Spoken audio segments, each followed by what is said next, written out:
Jasmine from Spectacular Magazine. I didn't say earlier, but I am born and raised here in North Carolina. Yes, sir.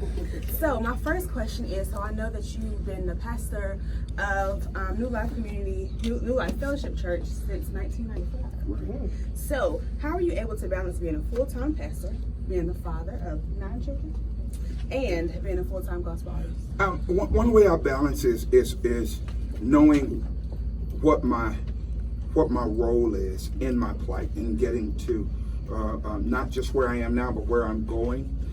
There's a whole lot about that neighborhood, and I'm gonna tell you real quick. I sold dope in that neighborhood for 3.5 years, and God didn't save me in a church. God saved me on the street corner, a couple of blocks from where I pastored. And to pastor where I poisoned is huge. That's bigger than you guys think. When I pull in the neighborhood, it blows my mind to know that God could bring me out of that. And the store that I sold drugs in is still across the street. So to sit in church and see Miss G, who's now an usher, and know what I serviced her every Friday. I sold her that good weed every Friday. To have that kind of testimony is unique.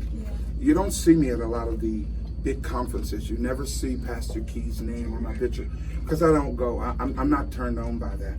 I'm turned on by street ministry. I don't take a dime as a pastor. I've never taken a salary as a pastor.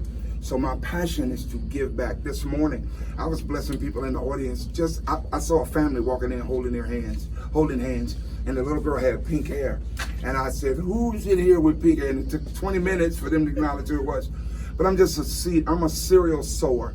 And that has a lot to do with the covering of my ministry. So we feed people, just pick people up and feed them and take them to Bojangles on Trade and try and really be a blessing to them. So I've been giving, and that's been the scope of our ministry for years. So because of that, I'm able to do it all and enjoy it the most. Wonderful. So I'm sure you've heard about all the controversy around Kanye West and his new gospel album. Right.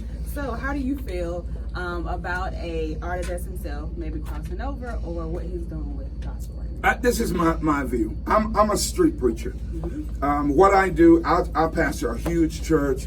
You could call it mega if you want to, but I went out and got people that were lost. I want the church folk to leave Kanye alone, leave him alone. They're screaming, Jesus is Lord. Then if you've got an issue with that, we do the follow-up.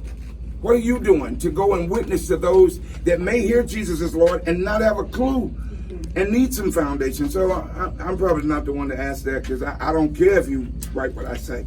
Church preachers are getting scared that their offerings are going to leave the church and people are going to start following them and wearing Kanye suits. Leave him alone. Let him do what he's doing. I believe that it's a season. And as he's bringing these young people, these masses, to say and hear Jesus is Lord, something's going to happen in him too. Okay. And final one. What advice would you give to a new believer in the faith that is trying to draw closer to God, but while also pursuing their career goals, whether it be in the music industry or not, and still having to live in the world? Have a prayer life.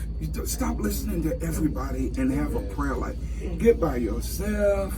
Get you a little bit of Kool-Aid, and seek God yourself. It's nothing like a real relationship with him. We've been dictated to so long, that's the problem. And then when the preacher fails or the relationship fails, or you see something in the masses that doesn't go right in Christendom, then you run to hide. No, I want a relationship so when everybody else goes crazy, I can stay sane and love the God that saved me. That's right. All right. Thank you so much. Thank you so much. From Spectacular I won't forget you. It was great to see you. Can we get a picture, please? Yeah.